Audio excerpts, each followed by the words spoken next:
В преддверии Нового года в поселке Хандыга 14 детей-сирот получили ключи от квартир в новом двухэтажном доме. Здание расположено почти в самом центре. С новоселами познакомилась Мария Винокурова.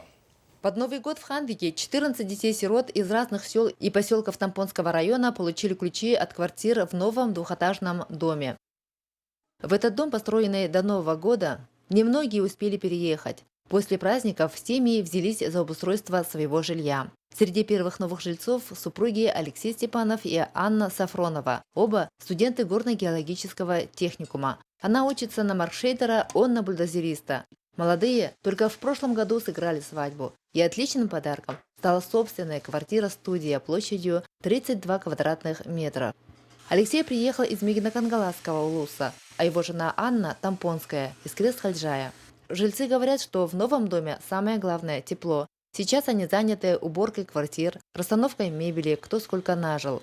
Неплохую помощь оказали спонсоры, представители разных предприятий и организаций района, которые подарили нужные для дома презенты – от обогревателей до постельного белья. Квартира большая, 37 квадратных метров, сказали.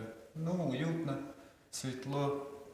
В этой квартире я буду жить с своей женой, будем долго, счастливо жить, и ребенок скоро будет. Генеральный подрядчик объекта, строительная фирма «Енестрой», дала дому гарантию по контракту 5 лет, а по лабораторным испытаниям он должен простоять 60 лет.